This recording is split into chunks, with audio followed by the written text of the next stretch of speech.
O Tribunal Regional do Trabalho em São Paulo considerou abusiva a greve dos metroviários e aumentou o valor da multa para cada dia de paralisação.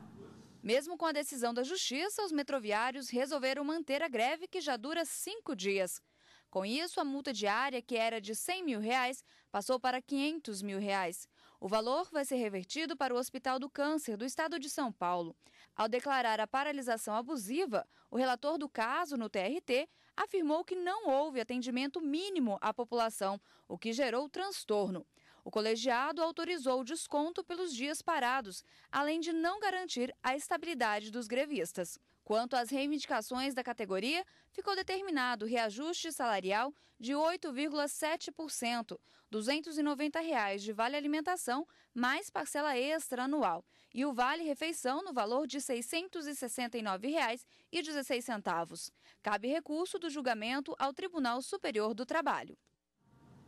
E para falar sobre esse assunto, eu recebo aqui no estúdio a advogada especialista em Direito do Trabalho, Alessandra Camarano. Boa tarde, bem-vinda ao Jornal da Justiça. Boa tarde, Letícia. Muito obrigada. 5 dias de greve, né? Hoje está completando o 5º dia, e mesmo depois dessa decisão do TRT, que declarou a greve abusiva, eles decidiram por manter a greve, né? Como é que fica a situação agora? Bom, veja bem, existe uma decisão judicial, onde foi decretada a abusividade do movimento por não ter cumprido os requisitos da lei de greve, e o que resta à categoria é cumprir a decisão judicial ou recorrer dessa decisão que foi dada pelo tribunal. Agora, o valor da multa também aumentou, que era de R$100 mil, uma multa diária, agora foi para R$500 mil por dia. A quem cabe pagar essa multa? De quem é essa responsabilidade? Como é que fica essa questão do valor? Tá, veja bem, a lei de greve, ela estipula que cabe às categorias envolvidas nas negociações fazerem com que seja cumprida a lei de greve. Uma das coisas que tem que ser cumprida é a questão de manter um percentual mínimo para que a população possa usufruir. No caso do transporte é atividade essencial, então a população não pode ser prejudicada. O tribunal fixou um percentual para ser utilizado nos dias de paralisação, e as duas entidades, tanto o sindicato das empresas como as empresas, como o sindicato dos empregados, eles têm que garantir o funcionamento disso. Quando não garante esse funcionamento, existe penalidades. No caso aqui, foi decretada a abusividade do movimento. Um dos motivos é a falta de cumprimento dos pré-requisitos e de colocar um percentual mínimo que atenda a população. Então, foi estipulada essa multa, cabendo ao sindicato, a quem descumpriu essa regra, que faça esse pagamento da multa. Agora, sempre que a gente ouve falar em greve, tem a questão das demissões, né? Isso é possível? O funcionário ele pode ser demitido por fazer greve? É legal isso? Não, a demissão pura e simplesmente por fazer a greve, não, porque greve é um direito constitucional, então está garantido o direito do trabalhador efetuar a greve. No caso da greve ser decretada abusiva, aí sim, caso permaneça, pode acontecer as demissões. Que outras punições esses trabalhadores estão sujeitos? Podem ter desconto no salário também? Quais as outras punições? Geralmente, quando se julga um dissídio coletivo de greve, que tem a decretação de abusividade ou não do movimento, já vem estipulado pelo tribunal quais são as penalidades. Desconto dos dias parados, demissão, no caso, multa, porque quando a greve ela não é julgada abusiva, não tem desconto dos dias parados. Neste caso aqui, como houve a decretação de abusividade, então as empresas podem fazer o desconto nesse salário. Mas isso tudo tem que vir alinhado, tem que vir estipulado dentro da decisão judicial que decretou a abusividade do movimento. Com relação ao sindicato, o sindicato também pode ter algum outro tipo de punição, além da multa? Além da multa?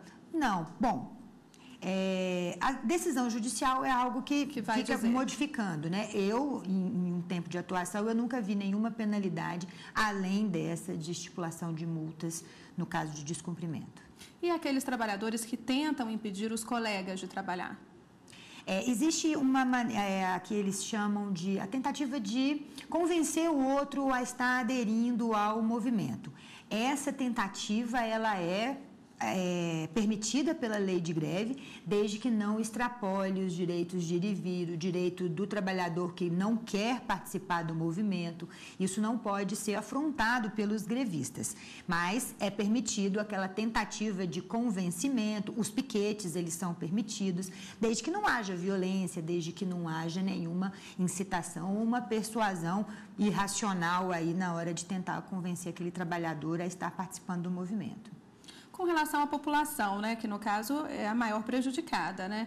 Lá em São Paulo, com a greve dos metrôs, os ônibus estão ficando superlotados, enfim, eles não têm essa responsabilidade de suprir toda a demanda, né? Como é que fica essa situação? Da população? Isso. Infelizmente, a população ela acaba ficando um pouco prejudicada, né, em relação a esses movimentos grevistas. Mas o Estado ele pode encontrar alternativas para que a população não fique prejudicada. Essas regras valem para os serviços essenciais, né? Que outros serviços se enquadram nessa categoria? Da lei de greve, estão vários serviços de atividades essenciais. Na verdade, a lei de greve ela vale para toda a atividade. O que muda são os prazos legais na hora de se fazer o movimento. Então, as atividades essenciais, saúde, transporte, então são algumas que são enquadradas. Serviço de lixo também é uma atividade essencial. Então, os prazos é que são diferenciados. Então, por exemplo, um serviço de transporte, para poder o sindicato deliberar uma greve, precisa de comunicar a população com prazo de 72 horas. Uma atividade que não é considerada como essencial, o prazo é de 48 horas. As empresas também precisam ser comunicadas dentro desse prazo de 72 horas. No caso de atividade não essencial, é 48 horas. Então, a lei de greve, ela vale para atividades essenciais e para atividades que não são essenciais. Então, tem um artigo que lista lá quais são todas as atividades consideradas como essenciais. Ok, muito obrigada pela participação aqui no Jornal da Justiça. Uma boa tarde. Boa tarde para vocês também.